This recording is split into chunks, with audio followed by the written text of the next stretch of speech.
Ian, have you got any examples of where what you've learned from BNG, maybe around terminology?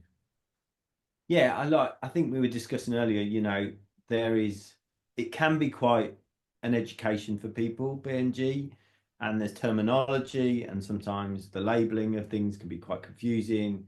Probably two examples of that are Section 106s and HMMPs, Habitat Management Monitoring Plans.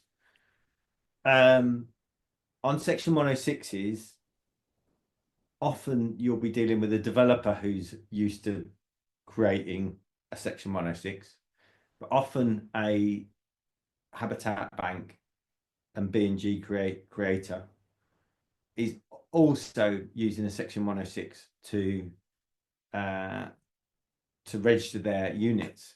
So very often you'll have developers and BNG suppliers getting a bit confused about which person's 106 they're talking about.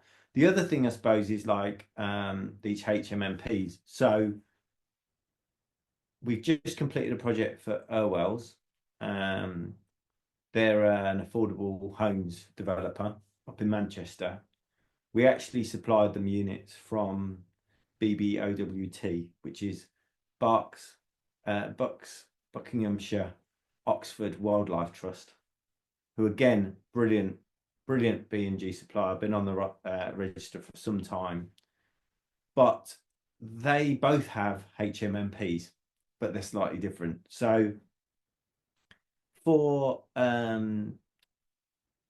BBOWT, the BNG supplier, they have to create a habitat management plan to lay out what they're going to do over the 30-year period for that project. So they've got their HMMP, and then also developers now have to consider what they're doing on site. So even if they're not doing a lot, they've got to think about the management and maintenance of everything that is happening.